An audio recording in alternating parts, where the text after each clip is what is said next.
Capítulo 3. Si no hace usted esto, va a pasarlo mal. Allá por 1898, en Rockland County, Nueva York, ocurrió un hecho trágico.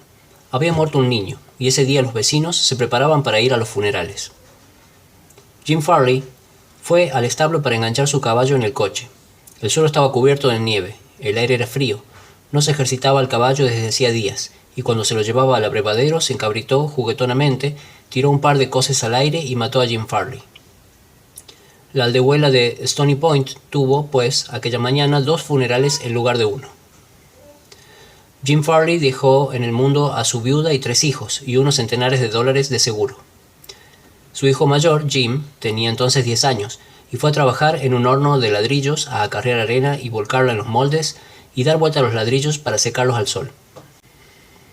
Este niño Jim no tuvo jamás oportunidad de educarse, pero con su humor de irlandés poseía especial talante para gustar a la gente, de modo que entró en la política y al pasar los años logró una pasmosa capacidad para recordar nombres ajenos.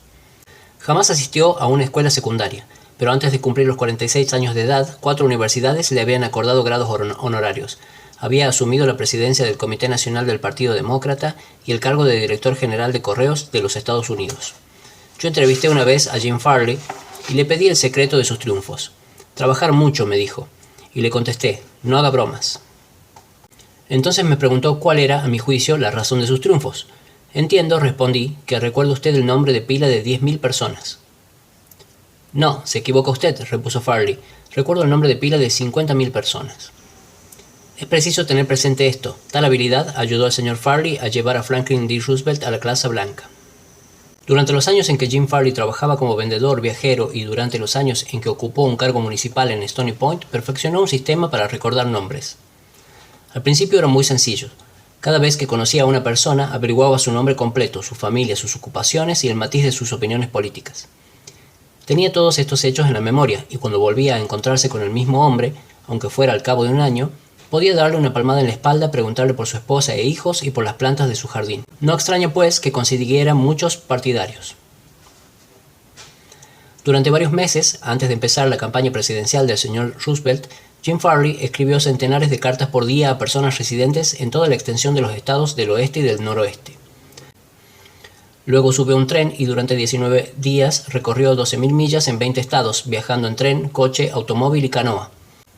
Solía llegar a una aldea, reunirse con un grupo de personas para el desayuno, el almuerzo, el té o la comida y conversar con ellas francamente, llenamente.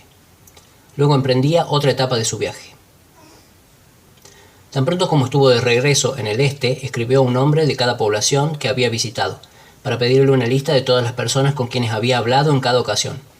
La lista final tenía miles y miles de nombres, y a cada persona de esta lista Farley rindió un sutil agasajo de enviarle una carta personal. Una carta personal del gran personaje que la dirigía a querido Bill o querida Jane y firmaba simplemente Jim. Jim Farley descubrió al principio de su vida que el común de los hombres se interesa más por su propio nombre que por todos los demás de la tierra. Si se recuerda ese nombre y se lo pronuncia con frecuencia, se ha rendido a su dueño un halago sutil y muy efectivo. Pero si se olvida o se escribe mal ese nombre, queda uno en gran desventaja. Por ejemplo, yo organicé cierta vez en París un concurso de oratoria y envié circulares a todos los norteamericanos que residían en la ciudad. Las dactilógrafas francesas, con poco conocimiento de inglés, escribieron los nombres y naturalmente cometieron muchos errores. Un hombre, gerente de un gran banco norteamericano en París, me escribió una carta furiosa porque su nombre estaba mal escrito. A veces es difícil recordar un nombre, en especial si es extranjero y difícil. Hay personas que en lugar de tomarse el trabajo de intentar aprenderlo, deciden ignorarlo, o llaman a esa persona por un apodo más fácil. Sid Levi visitaba a un cliente cuyo nombre era Nicodemus Papadoulos. Todos lo llamaban Nick. Levi nos contó. Hice el esfuerzo especial de aprender el nombre y pronunciarlo varias veces a solas, antes de ir a verlo. Cuando lo saludé, llamándolo por su nombre completo, «Buenas tardes, señor Nicodemus Papadoulos». El hombre quedó asombrado. Durante lo que parecieron varios minutos, no me respondió nada. Por último, con lágrimas corriéndole por las mejillas, me dijo, «Señor Levi, en los 15 años que llevo viviendo en este país, nadie ha hecho nunca el esfuerzo por llamarme por mi nombre completo». ¿Cuál fue la razón del triunfo de Andrew Carnegie? Se lo llamaba el rey del acero, pero poco era lo que sabía de la fabricación del acero. A sus órdenes trabajaban centenares de personas que conocían de ese tema mucho más que él. Pero sabía cómo manejar a las personas, y esto fue lo que lo enriqueció. Al comenzar su vida demostró sus dones para la organización, su genio como dirigente. Cuando tenía 10 años ya había descubierto la asombrosa importancia que atribuye la gente a sus propios nombres. Y utilizó ese descubrimiento para obtener cooperación. Por ejemplo, de niño, allá en Escocia, cazó una coneja. Bien pronto tuvo toda una cría de conejitos. Y nada con qué alimentarlos. Pero se le ocurrió una idea brillante. Dijo a los niños de la vecindad que si le llevaban trébol y hierbas para alimentar a los conejos, bautizaría a los animales en honor de quienes cooperaban. El plan rindió mágicos resultados y Carnegie jamás lo olvidó. Años después ganó millones aplicando la misma psicología a los negocios. Por ejemplo, quería vender rieles de acero al ferrocarril de Pensilvania. J. Edgar Thomson era entonces presidente de ese ferrocarril, y Andrew Carnegie construyó en Pittsburgh una enorme planta de altos hornos a la que le puso el nombre de Edgar Thomson Trabajos de Acero. No es difícil adivinar a quién se hizo el pedido cuando el ferrocarril de Pensilvania necesitó rieles de acero. Cuando Carnegie y George Pullman trabajaban por lograr la supremacía en la venta de vagones de dormitorios, el rey del acero volvió a recordar la elección de los conejos. La empresa central de transportación en la cual dominaba Andrew Carnegie luchaba contra la compañía en que dominaba Pullman. Las dos empresas pugnaban por proveer de vagones dormitorio al ferrocarril Union Pacífico. Rebajaban los precios y destruían toda probabilidad de beneficio para la firma que obtuviera el negocio. Carnegie y Pullman habían ido a Nueva York para ver cada uno por su cuenta al directorio del ferrocarril. Una noche se encontraron en el Hotel St. Nicholas y Carnegie dijo: «Buenas noches, señor Pullman. ¿No le parece que estamos procediendo como un par de tontos?»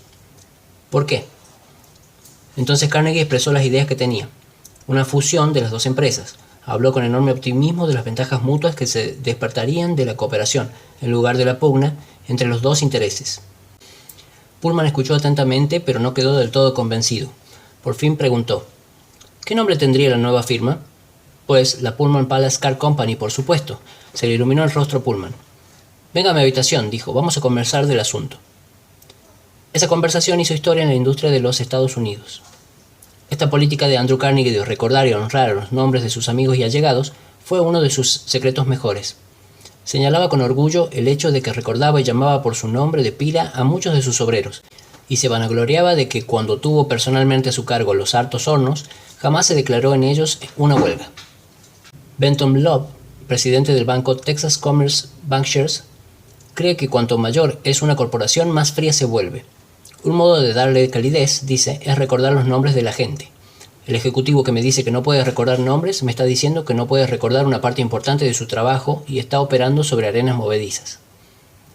Karen Kirsch, de Ranchos Palos Verdes, California, asistente de vuelo de la TWA, se hizo la costumbre de aprender la mayor cantidad posible de nombres de los pasajeros a los que debía atender y usar esos nombres al servirles.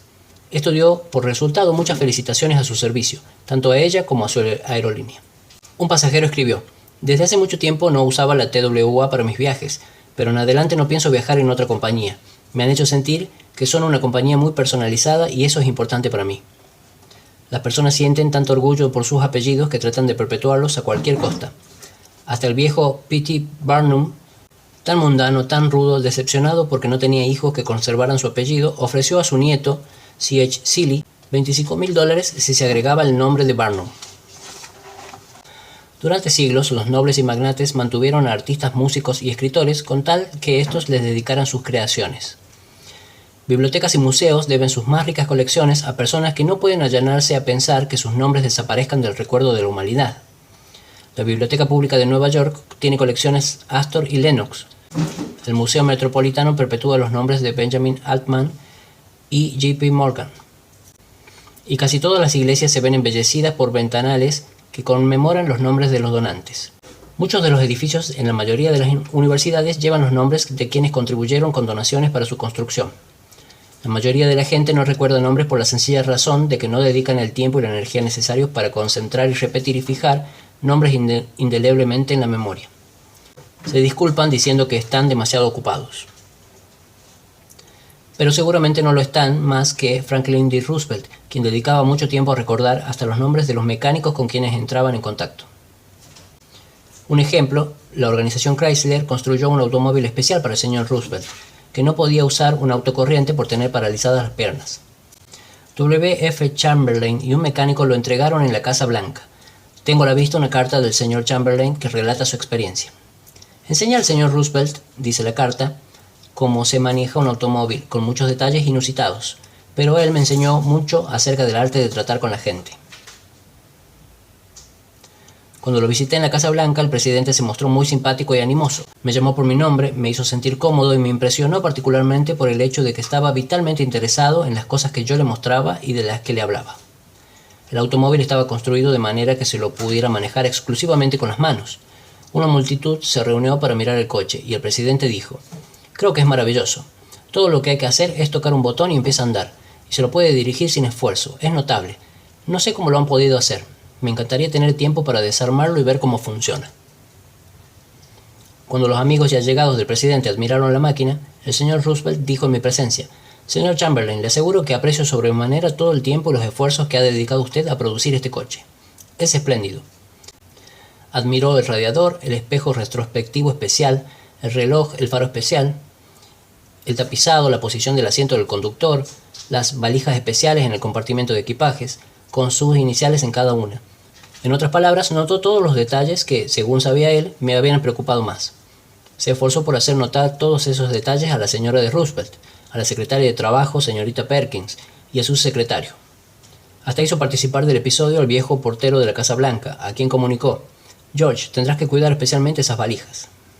Terminada la lección que le di para manejar el coche, el presidente se volvió hacia mí y dijo: «Bueno, señor Chamberlain, hace 30 minutos que hago esperar a la Junta de Reserva Federal. Creo que haría bien en volver a mi trabajo». Yo había llevado un mecánico a la Casa Blanca y al llegar lo presenté al señor Roosevelt. No habló con el presidente, quien solo una vez oyó pronunciar su nombre. Era un mozo tímido y se mantuvo alejado de los demás. Pero antes de retirarse, el presidente buscó al mecánico, le dio la mano, lo llamó por su nombre y le agradeció haber ido a Washington. Su agradecimiento no tenía nada de una falsa cortesía, decía lo que sentía. Pocos días después de regresar a Nueva York, recibió una fotografía del presidente Roosevelt con un autógrafo y una cartita de agradecimiento. No sé cómo tiene tiempo para estas cosas. Franklin D. Roosevelt sabía que uno de los medios más sencillos, más evidentes y más importantes para conquistar buena voluntad es el de recordar nombres y hacer que los demás se sientan importantes. Pero, ¿cuántos de nosotros hacemos lo mismo? Cuando nos presentan a un extraño, conversamos con él unos minutos y generalmente no recordamos ya su nombre cuando nos despedimos. Una de las primeras lecciones que aprende un político es esta: recordar el nombre de un elector es cualidad de estadista. Olvidarlo equivale a ir al olvido político. Y la capacidad de recordar nombres es casi tan importante en los negocios y los contactos sociales como en la política. Napoleón III, emperador de Francia y sobrino del gran Napoleón, se envanecía de que, a pesar de todos sus deberes reales, recordaba el nombre de todas las personas a quienes conocía. Su técnica, muy sencilla: si no oía claramente el nombre, decía: «Lo siento, no oí bien». Después, si el nombre era poco común, preguntaba cómo se escribía. Durante la conversación se tomaba el trabajo de repetir varias veces el nombre y trataba de asociarlo en la mente con las facciones, la expresión y el aspecto general del interlocutor. Si la persona era alguien de importancia, Napoleón se tomaba más trabajo aún. Tan pronto como quedaba a solas, escribía el nombre en un papel, lo miraba, se concentraba en él, lo fijaba con seguridad en la mente y rompía después el papel. De esta manera se formaba la impresión visual, además de la impresión auditiva del nombre. Todo esto requiere tiempo, pero los buenos modales, dijo Emerson, se hacen de pequeños sacrificios. La importancia de recordar y usar nombres no es solo prerrogativa de reyes y ejecutivos de corporaciones, nos puede servir a todos. Ken Nottingham, un empleado de la General Motors en Indiana, solía almorzar en la cafetería de la compañía. Notó que la mujer que trabajaba en el mostrador siempre tenía mal ceño.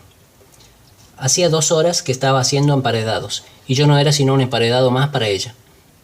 Pesó el jamón en una pequeña balanza, agregó una hoja de lechuga y un plato con un puñado de papas fritas.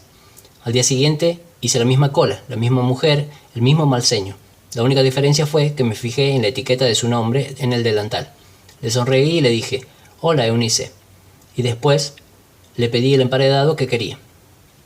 Pues bien, la mujer se olvidó de la balanza, puso una pila de fetas de jamón, 3 hojas de lechuga y una montaña de papas fritas que se me caían del plato.